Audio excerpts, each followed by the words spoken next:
Hello, good morning po. Kamusta po ang lahat?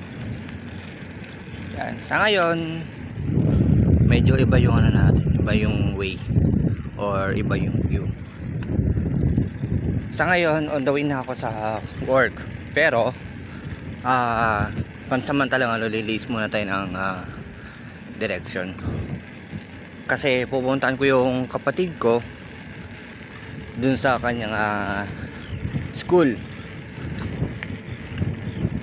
kung saan doon siya nagtuturo.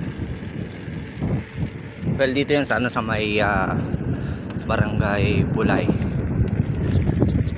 So papunta ako doon kasi meron siyang pasuyo sa akin na hindi naman niya magawa and kailangan niya ma-accomplish within this day. So ako naman, yung oras ng trabaho ko ngayon, straight duty. Wala akong magiging pahinga sa sa buong sa araw na to.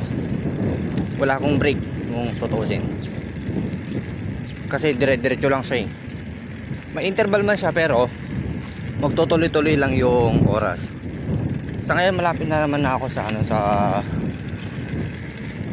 school ng aking kapatid. Ay, mali. Ay, tama. School ng aking kapatid, pero na kung saan doon siya nagtatrabaho. Kaya pupunta ko sa para kunin ko yung sinasabi niya, kung ano man yun. Actually, yung gagawin niya kasi is dito. Hindi niya kasi maharap na pumunta dun sa bayan ng Kawayan. Kaya ako kasi andun lang ako sa bayan ng Kawayan, paikot-ikot lang ako dun. Kaya pwede ko siyang saglitin para magawa yun, kasi saglitan lang naman yung transaction niya. Pero siya kasi yung time na pag alis na dito, tapos yung time na magbalik niya, sabihin na lang 30 minutes plus 30 minutes, 1 hour, edi wala din lang. Kung halimbawa yung pa lang yung oras ng ng time travel niya, sabihin mo na tag 30 minutes.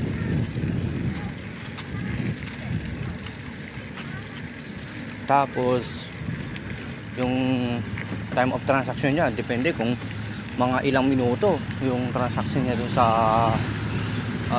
kung ano man yung transaction niya. So sobrang sobrang laking yun. Sobrang laking abala kung tutusin. But sana kung free time, pwede pa. Yan, bale isang liko na lang ata siguro. Tama, isang liko na lang. Para doon na lang ako sa kabila mamaya dadaan.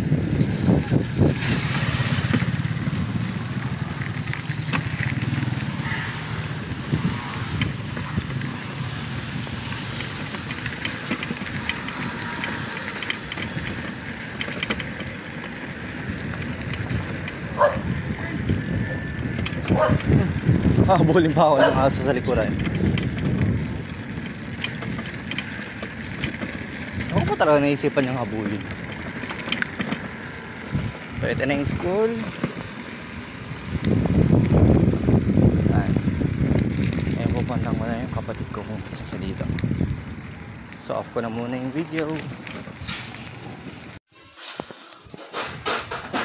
Yan, so okay, tapos na rin ako na rin yung pasuyo ng aking kapatid.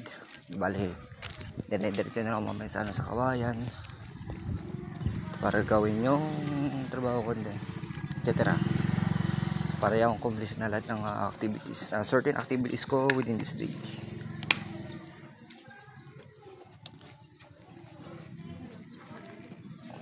Pala.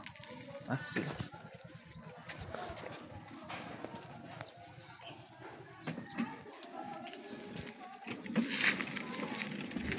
Let's go.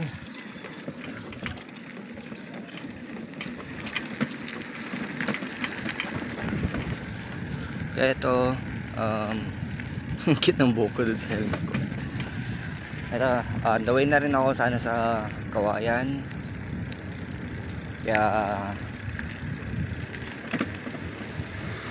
Kaya ano pa nga ba, i-dire-diretso na to, trabaho ko, tapos gagawin ko yung pasulit sa akin ng kapatid ko. So bali yun. So bali, ingat-ingat na lang po tayo, and God bless po sa ating lahat.